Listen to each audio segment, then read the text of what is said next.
आज हम पढ़ते हैं प्रश्नावली 2.2। कक्षा 8 की प्रश्नावली 2.2 आज हम पढ़ते हैं। पिछले 2 वीडियो में हमने प्रश्नावली 2.1 को हल किया है। उसमें हमने 2 वीडियो बनाए थे। एक वीडियो में 1 से 7 तक के क्वेश्चन है और एक वीडियो में 7 से 12 तक के क्वेश्चन है। आज हम पढ़ेंगे प्रश्नावली 2.2 के क्वेश्चन। क्वेश्चन नंबर 1 हमारा क्या है? अगर आपको किसी संख्या से 1/2 घटाने और उसके परिणाम को 1/2 से गुणा करने पर 1/8 प्राप्त होता है तो वह संख्या ज्ञात कीजिए। मतलब हमें यह पूछा गया है कि आपके पास कोई भी एक संख्या है, उस संख्या में से 1/2 हमें क्या करना है? घटाना है, और जो हमारा उसका परिणाम आता है उस परिणाम को हमें 1/2 से गुणा करना है। हम इस प्रकार से करेंगे तो उसका परिणाम 1/8 ही आएगा। तो हमें वह संख्या ज्ञात करनी है। तो हमें उस संख्या के बारे में पूछा गया है कि वो संख्या कौन सी है। तो हम हल किस प्रकार करेंगे देखिए। इसमें देखिए पहले माना वह संख्या x है। वह संख्या क्या है? x है। वह संख्या x है तो अब क्या करेंगे? उस संख्या में से पहले 1/2 घटा देंगे। तो x में से 1/2 घटाएंगे, x माइनस 1/2। x में से 1/2 घट गया। अब इसका जो परिणाम आता है उस परिणाम को किससे गुणा करना है? 1/2 से। तो इसका परिणाम क्या आएगा? ये मानो इसका परिणाम हो गया। इसको परिणाम किससे गुणा करना है? 1/2 से। तो हमें परिणाम क्या प्राप्त होता है? 1/8। ये हमें परिणाम प्राप्त हो गया। मतलब ये हमारी क्या बन गई? समीकरण बन गई। अब ये हमारी बन गई समीकरण x माइनस 1/2 इंटू 1/2 बराबर 1/8। अब इस समीकरण को हम हल करेंगे तो देखिए किस प्रकार से करेंगे। x माइनस 1/2 का 1/2 बराबर, यहां पर 1/2 गुणा में है, उधर जाते क्या हो जाएगा? भाग में। तो 1/8/1/2 ये हो गया भाग में। अब देखो इसमें किस प्रकार से हल करेंगे। यहां पर हमें ध्यान में रखना है जो 4 नंबर वाली संख्या है वो 1 नंबर से गुणा होगी और जो 3 नंबर वाली है वो 2 नंबर से गुणा होगी। ये चीज हमें ध्यान में रखनी है। आगे हम किस प्रकार करेंगे? x माइनस 1/2 बराबर 1/8/1/2। 1 को 2 से गुणा करने पर 2 और 8 को 1 से गुणा करने पर 8। अब देखो यहां पर माइनस का है, उधर जाते क्या हो जाएगा?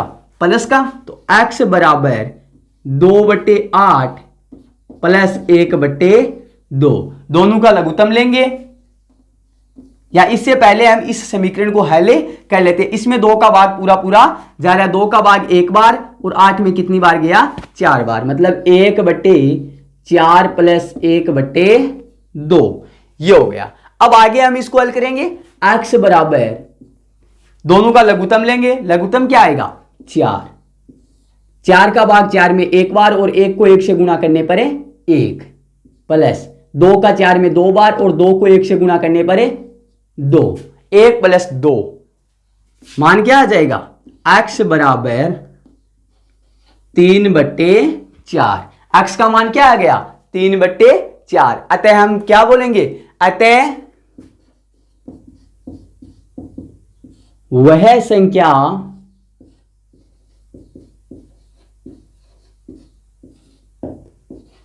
तीन बट्टे 4 होगी। अतः वह संख्या 3/4 होगी। इस प्रकार से हमने क्वेश्चन नंबर 1 को हल कर लिया। 2 को हल।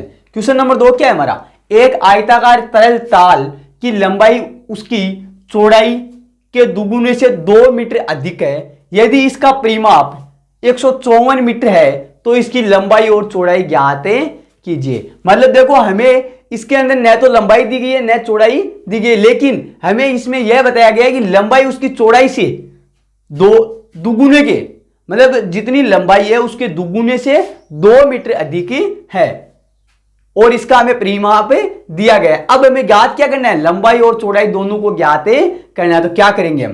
देखो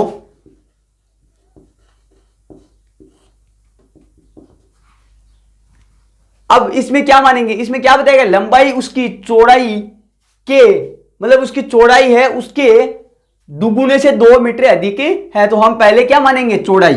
माना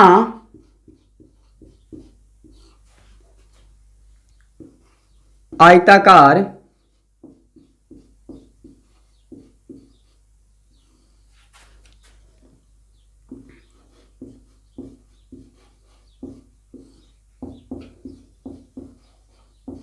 तरल तार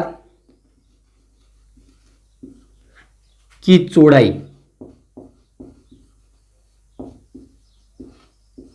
x मीटर है। हमने चौड़ाई को क्या माना है? x metre. अब चौड़ाई की लंबाई उसकी चौड़ाई के दुगुने से 2 मीटर रहती है, तो उसकी लंबाई कितनी हो जाएगी? लंबाई x का दुगुना क्या हो जाएगा? 2x है, प्लस कितने मीटर अधिक है? 2 मीटर अधिक है, ये 2 मीटर। अब इसका परिमाप दिया गया। आयत का परिमाप क्या होता है?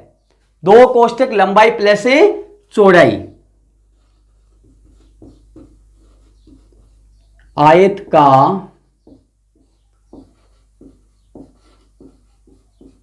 परिमाप कितना है?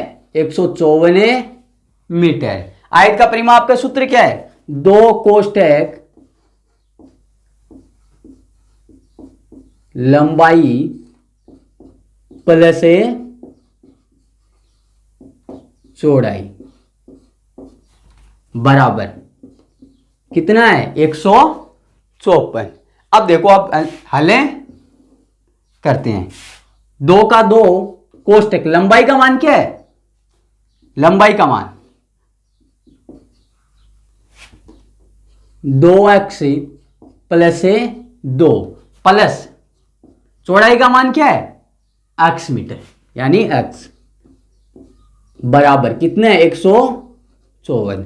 2 यहां पर गुणा में है, उधर जाते ही भाग में, तो 2x प्लस x कितने हो गए? 3x प्लस 2 बराबर 154 बटे 2। 154 बटे 2। अब आगे 3x प्लस 2 बराबर 154 में 2 का भाग देंगे कितना आएगा? 77।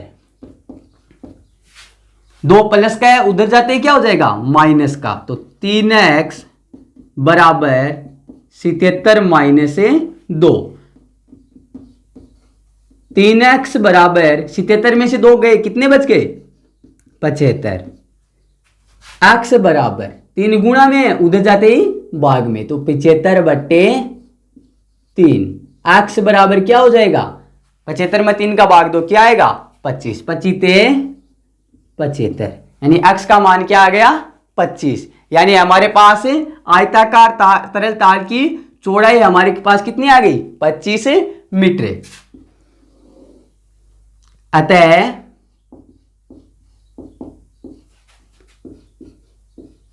तरल ताल की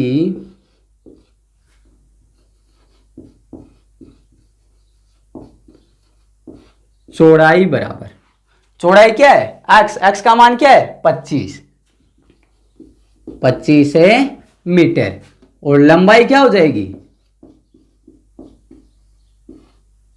लंबाई बराबर 2x प्लस 2।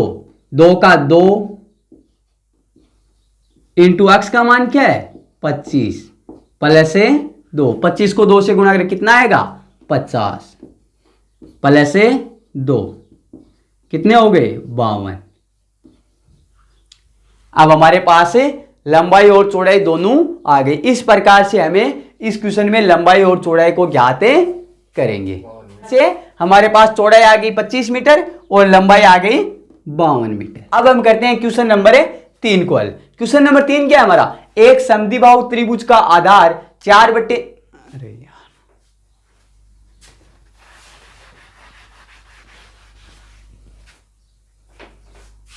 तो अब हम करते हैं क्वेश्चन नंबर 3 को हल। 3 नंबर क्वेश्चन क्या है हमारा? एक समद्विबाहु त्रिभुज का आधार 4/3 सेंटीमीटर तथा उसका परिमाप 4 से 2/15 सेंटीमीटर हो तो दो बराबर भुजाओं का माप ज्ञात कीजिए। मतलब हमें बताया गया कि समद्विबाहु एक त्रिभुज दिया गया है, उसके अंदर हमें आधार का मान दिया गया है और हमें उसका परिमाप दिया गया है। फिर उसकी दो जो भुजाएं हैं बराबर, उनका हमें मान निकालना है। पहले तो हमें पता होना चाहिए कि समद्विबाहु त्रिभुज कहते हैं किसे हैं। समद्विबाहु त्रिभुज जिसको कहते हैं जिसमें दो भुजाएं बराबर हो, मतलब नाम में ही इसका परिभाषा छुपी हुई है। देखो, सम यानी समान, द्विव यानी दो, बाहु यानी भुजाएं, मतलब दो जब समान भुजाएं दो होती है तो उस त्रिभुज को हम क्या कहते हैं? समद्विबाहु त्रिभुज। समद्विबाहु त्रिभुज में आधार का मान क्या दिया गया? 4/3 सेंटीमीटर। आधार का मान 4/3 सेंटीमीटर है। ये दो भुजाएं क्या है? बराबर। अब हमें क्या करेंगे? इस क्वेश्चन को हल करेंगे। हल बराबर, पहले हम क्या करेंगे? भुजा का मान मानेंगे। माना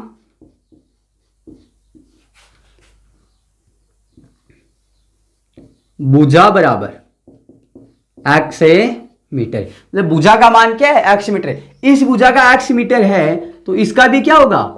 x मीटर। अब तीनों भुजाओं का मान हमारे पास है और हमें परिमाप भी दिया हुआ है। तो अब इसके हम समीकरण बनाएंगे। देखो किस प्रकार बनाएंगे।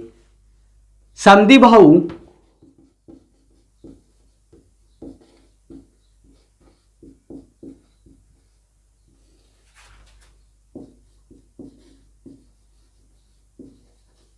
समद्विबाहु त्रिभुज का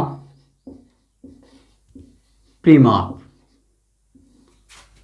बराबर, समद्विबाहु त्रिभुज का परिमाप क्या है? 4/2/15। एक बात और ध्यान रखना, हमें किसी भी आकृति का, कोई भी आकृति हो, हमें अगर उसका परिमाप पूछा जाता है तो हम उसका परिमाप किस प्रकार से हल करेंगे? उसका परिमाप हल करने का एक तरीका ही है कि सभी भुजाओं का क्या कर दे? योग कर दे। चाहे आयत हो, चाहे वर्ग हो, चाहे कोई भी त्रिभुज हो, चाहे षटभुज हो या पंचभुज हो, कोई भी आकृति अगर हमारे पास है तो उसका हमें अगर परिमाप ज्ञात करना है तो हमें उसकी सभी भुजाओं का क्या करना पड़ेगा? योग करना पड़ेगा। तो समद्विबाहु त्रिभुज का परिमाप, तीनों भुजाओं का योग क्या है? AB plus BC plus CD बराबर क्या है? 4/2/15। AB का मान क्या है? x मीटर, प्लस BC का मान क्या है? 4/3 मीटर, प्लस CD का मान क्या है? x मीटर, बराबर 4/2/15। x और x क्या हो गए? 2x, प्लस 4/3 बराबर 4/2/15। इसी प्रकार अब आगे करेंगे। 2x प्लस 4/3 बराबर 4/2/15। 15 को 4 से गुणा करेंगे, 15 चौके 60, 60 और प्लस 2 कितने हो गए? 62। तो 2x प्लस 4/3 बराबर 62/15।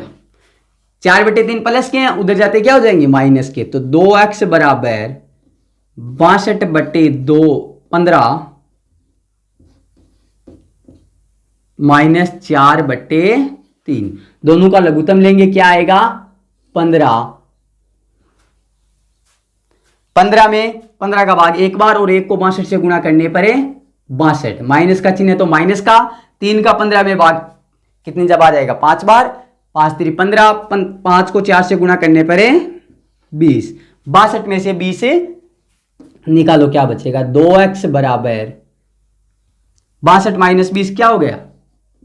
42/15। 2x बराबर 42/15। 2 क्या है? गुणा में, ये कहा जाएगा भाग में। तो x बराबर 42/15 बट्टे क्या हो गया? 2। 2 के बट्टे में क्या हो जाएगा? 1। 4 नंबर संख्या है वो किससे होगी? 1 नंबर से गुणा, और 2 नंबर है 3 नंबर से गुणा। तो x बराबर क्या हो जाएगा? 42 इंटू 1 यानी 42, 15 इंटू 2। 2 का भाग 42 में कितनी बार जाएगा? 21 बार। तो x बराबर, और 21 में 3 का भाग 7 बार, और 5 में 3 में 5 बार, तो 7/5, यानी 2 का भाग 42 में 21 बार, और 21 में 3 का भाग 7 3 21, और 3 का भाग है 15 में 5 3 15, तो 7/5। x का मान क्या आ गया? 7/5। तो इसका मान हम लिखेंगे, अतः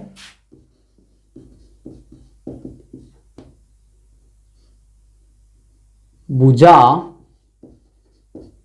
बराबर 7/5 होगा। इस प्रकार से हम इस क्वेश्चन को भी हल